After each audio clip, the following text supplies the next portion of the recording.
I highly recommend that you use presets when using your PTZ cameras. And the reason is because we don't necessarily want to show our audience the behind the scenes panning, tilting, and zooming. We really just want to show them the final shot. So let's get into how to set up presets on both your remote and with your controller.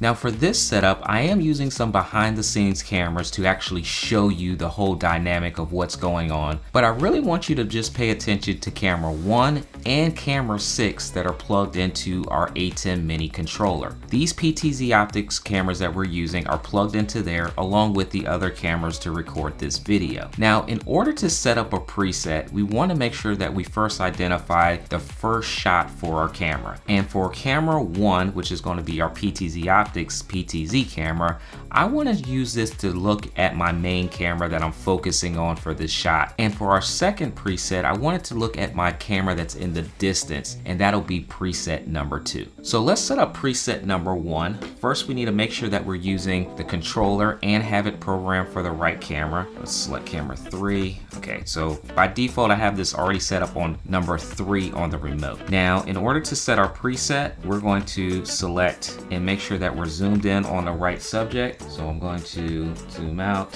pan up here, and we want to make sure that we get our A6400 camera. And we are going to lock this in using *4. And we're going to lock this in using the preset button and then selecting 1. So now if I zoom out the camera and then I select number 1 on the remote, it's going to automatically zoom into the preset destination. Now we're also going to set our preset for the other camera. So I'm going to maneuver our camera over to get our second camera, and you can see that nobody really wants to see all the behind the scenes movement of the camera. We really want to just see final outcome. So we'll select preset on our remote and then we'll select number 2. And now if we zoom out of this shot and then we select number 2 on our remote, it's going to automatically go to the close-up. And if we select number 1, it's automatically going to go back to our main camera in front of me. Now that's how you set up your preset on a remote. Let's now set up our other camera using our controller. So this camera will be number 6 that's located in our A10 mini, and I want to focus just on the lights in this room. Jump over here onto camera 2 configured on my controller, and I'm going to move up to our main key light. We're going to actually do a set 1 enter, and that's going to allow me to have number 1 preset for this controller.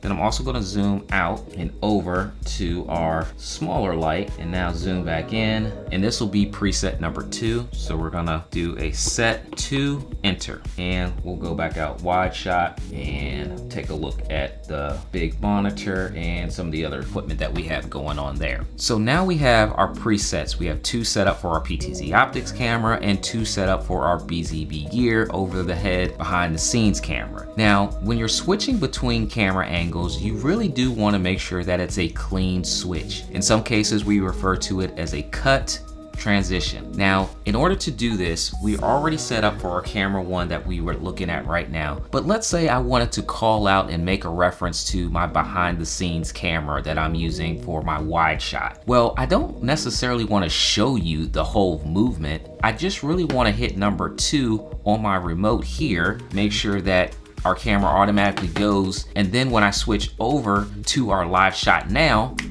all of a sudden you just see the wide shot of the camera. Now you just see the close-up of the camera 2 that's in frame, and then I can cut right back to me on the wide shot here. Then without anyone noticing, with the preset, we can go and select number 1, and then all of a sudden when we were ready to make our next switch, our next transition, now the close-up is on the A6400 camera. So using presets allows people to not have to see the movement of the camera during the transitions. Now the same thing can happen when using your controller, and I recommend using your controller for everything. So if you do not have a PTZ dedicated controller, it is definitely worth the investment.